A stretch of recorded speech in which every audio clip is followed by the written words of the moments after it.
Well, thank you for taking the time to speak with me today, and congratulations on being number one of the 25 screenwriters to watch for the ISA. Very Thank huge. you. To get started, I'd love to hear a bit about your background and how you kind of got started in screenwriting. Yeah, so as they say, I've been writing my whole life. I went to performing arts school, for creative writing. And then in my senior year, I was like trying to figure out where I was going to go for school. And I really love film, but then I really love writing. I was like, I don't want to like not do one or not do the other. And then my mom was like, well, you could do screenwriting. And I was like, oh, and I didn't realize like that was a thing that you could do, and it combined both of my interests. So I got my associates, and then I did my bachelor's at Fordham, and then I went to Royal Holloway for my master's. But because of COVID, it was online, so I didn't get to go to London. But the experience was still really cool. That's awesome. So you loved movies and you loved writing, and thanks to mom, um, Yeah, yeah. you realized that you could do both. Is there a movie or show or something that you wished you could have written, like that you just look at and you're like, oh, it's perfection. Honestly, I'd say Shameless is like I wish like I never a lot of times I don't have that moment that like, oh, I wish I could have wrote this. But like Right. Shameless, I've been rewatching it for the first time. And I think like I'm only on season 4 right now, but I honestly think it's like the best thing I've ever seen. I had It's a like the good show. perfect combination. Yeah. And like it combines like all of my favorite things about TV and writing, like in terms of like, like the drama aspect and the romance aspect, but then also like the family aspect. And I just think like it's perfection. Like it really is one of my favorites. Yeah, there's definitely a lot of humor too. Yeah. It's Yeah. it's a huge part of Shameless. Yeah. Awesome. So tell us a bit about the projects that you've worked on and are currently working on. Yeah. So the one that I guess so my first I'll say big project that got me a lot of accolades was my TV dramedy called Daffodil Guide to Falling Apart. And that one's about this girl who is seeking to reinvent her life after a failed suicide pact. And that one's kind of like, I'll say that's my magnum opus at the moment, just because it's like this part of it feels semi autobiographical, I guess. As I was writing, I was like, oh, like this is like very healing for me, and I didn't even realize it until I was writing, working on it. Um, and so I wrote that during my master's program, and so I got my first manager with that before like she left the business, so that got me that, and then got me onto ISA's development slate as well, and so that was really like I think after that I was like, okay, like I could do writing like as a career, like it's possible. Um and so ever since then, I've been doing a lot of I love period pieces and like romantic dramas. Like romance is my favorite genre to write. So everything I write has a little bit of romance in it. And so, I've done a 90s queer period drama called Our List, and that got me an 8 on the blacklist, and I was like, oh, this is so exciting.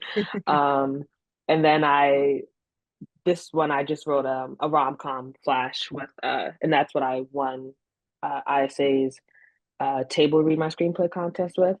And so that one was kind of like, I guess, an homage for my sister, just like something fun but also uh serious, I guess, so that talks about issues in the Black community and things like that. And so I just really love doing like romance things, but then also adding like a little bit of depth to it. But then still keeping like the heart of like the character and journey in it. I love that.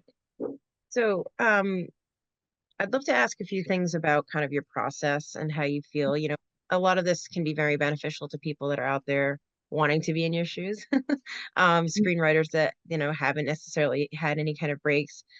So I'd love to ask a few aspects of it. One being, do you think it's important to get a manager early on? Because I noticed that you mentioned that, and not everybody that I've talked to or not everybody I know does go that route. So I'm Mhm. just wondering your opinion on that. And also, how important is things like the ISA as far as their programs and stuff? Mhm. Um, in terms of the manager, I honestly don't know because I had my manager for maybe it was a short period of time because I had just signed with her and then maybe like 3 months later she decided to leave the business. So then I Right. was managerless once again. So I didn't really get to reap the benefits of having a manager. Mhm. However, I will say that having like mentors is more important and having like a writing group has been more beneficial for me than a manager. Only because like, the only difference with the manager is that, they get you writing work, which I haven't like paid writing work, which I haven't had yet. However, they also like help you build your craft. And I feel like having a mentor and having a writing group gives you that same benefit of building your craft and having that support system. And so I think everybody says the manager will come to you. And I think, yes, that's true. But I think it doesn't matter what, like, if they come to you, if you reach out to them, if you don't have samples and like good writing and confidence in your own writing. And I think that only comes with continuous writing and having that like support system. So I don't know if I answered your question, You did. No, but actually, that's terrific advice. That was perfect. And so you mentioned mentors. So do you think like development slates and different things like that the ISA offer, has that been really valuable to you as far as coming, strengthening your craft? yeah, I think like with the ISA, their development site that they have is always like it's always nice to be like, okay, I know somebody's like out there championing my work for me while I'm like either too busy to do it or like trying to find like managing agencies is a lot of work because you have to do all the research and reach out and get like the ignoring emails and rejection and all that. So it's nice knowing that ISA is doing some of that work for you and so it doesn't feel like as daunting being like okay like I have to try and do some of this myself because I know like somebody else is helping me with it. Um so yeah, I feel like they've been helpful with that. And then just like knowing that you can send them an email or and set up like a meeting and things like that and like they're more than willing to meet with you and discuss with you and like see how they can help you uh move forward I guess in the business. Yeah, I love that. So as far as your process in writing, to outline or not to outline? I'm not gonna lie, I love outlining. Only because like for me, I'm like a very scattered, I'll say scattered writing in the sense that when I'm writing, I'll get an idea for something and I'm like, oh, and then I'll just start like typing that section out and then I forget the previous section. And so like what I normally do is I start off with like a scene in my head. I'm like, I really want to have like a movie around the scene and then I'll just create something around that. And that's kind of where I go from there. So like an outline helps me make sure the plot is still there while I like try to get to this one scene that I've been like working towards my for the project anyway. So I do like to outline. I know a lot of people don't though, but I love it. Surprisingly, I've heard more outline when I've asked this question. Oh, Yeah, oh I know. wow. I Okay, was great. starting to think like maybe I should outline more. Yeah, but see, I think it depends on the kind of outline you do. Like, I don't have outlining sessions per se. It's best to like just start writing, and then when you start getting like inspiration, then I have that separate document in that case. Like, okay, now we can start outlining. Like, you have to be in the mood for it, kind of thing. Yeah, it's true. Have you also written it in the way that you just kind of let your characters kind of speak and see where it goes? Have you had a project like that? Um, I will say, I don't know. I think like for me because I don't. Um, hmm. I will say yes and no. Like for me, I'm very like scene focused. Like that's just how the first thing I think of is the scene, not necessarily the character. And so I guess I do base it up. Like I think of a scene, I'm like, okay, like how would this character react in it? But I do have like, okay, I know I for sure I want this character to like react this way to it. And so then I have to like force them to do it. And sometimes, they don't want to, and I'm just like, well, we'll make it work somehow. And so even if I, change their Right. character and things like that to fit it, I will most of the time. So we talked about Shameless. Are there any screenwriters or any films just in general, even before you were writing scripts, that really inspired you or that you just love and would like to shout out? Yeah. Well, A Bronx Tale is my favorite movie of all time. My mom made me watch it, but then I never remembered it. And then like I watched it again years when I was like 12 or something. And then I was like, this is everything. Like it has the romance and the drama aspect and the family aspect, which is I guess is like my three things that I write is romance, drama, and like family friendship, that kind of stuff. So I guess The Bronx Tale for sure. And then Moonlight, of course, like I feel like every single Black writer was changed with Moonlight. And so like definitely that. And then Lars and the Real Girl was like life changing for me as well. Another movie I watched when I was young. And I just think it was just like perfect in the whimsical sense. Like it just feels like bright and like alive. And I just really love that movie so much. So yeah. Yeah, it's that's a great way to describe the movie, actually. It's very whimsical Yeah. and alive. Um, awesome. So are you working on anything right now, or is there anything in development for you? Yeah, I'm working on my first.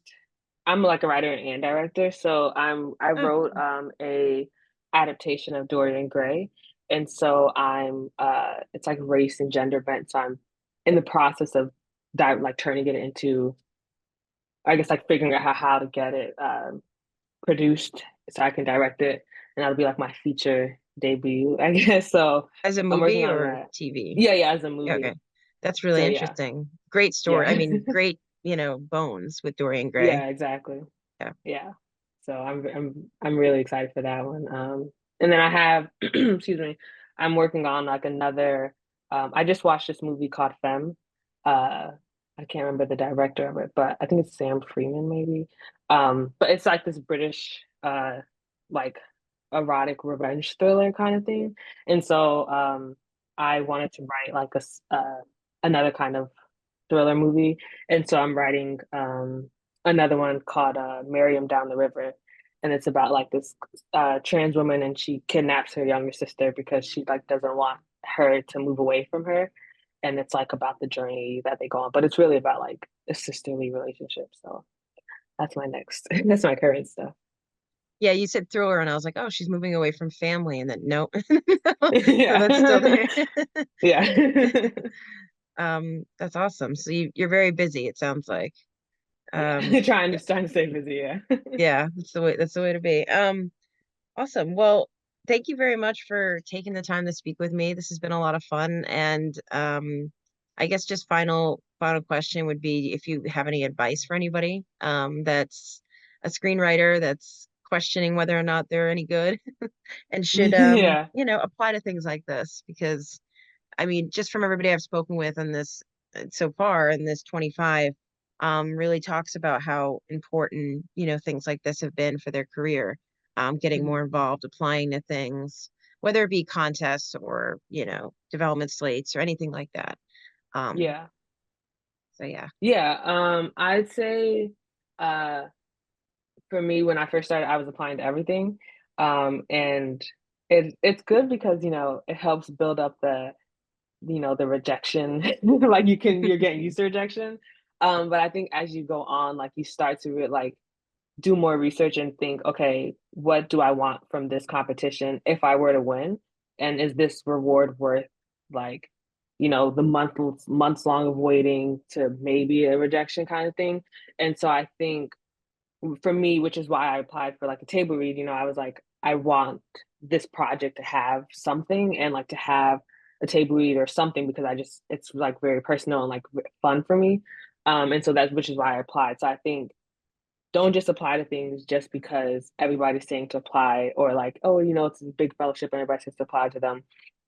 Make just apply to things that you feel that you personally like would benefit from, and that you want the reward because it will uh, be good for your project, I guess, as opposed to, oh, this is going to help my career, which is why I want to win it kind of thing. Right. Yeah, that makes perfect sense. And actually, how was the table read? What was that like? Uh, it was really it was very exciting.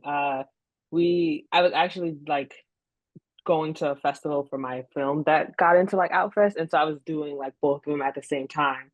And so I was doing like a table read, and we would meet every day on Zoom, and like we would discuss the project, and like they'd be like, "Oh, go rewrite this scene," and they're like, "Okay," and then I like rewrite it and send it, and like the actors would just like immediately get it, and it was just like, "Oh, so this is like what a writing experience is like when you're like essentially like making a movie." And then like watching it live is just like very like, oh, like we put our energy into this and like it's here and it's happening. So it was It's like very surreal. rewarding. Yeah. Yeah. Well, Yeah. that's amazing. Well, congratulations on all of those things. That's really amazing. And I Thank look you. forward to seeing your projects on the screen. Especially excited about that Dorian Gray one too. Yeah. But thank you for speaking with me, and I hope you have a wonderful rest of your day, and congrats again. Thanks. Bye. Bye.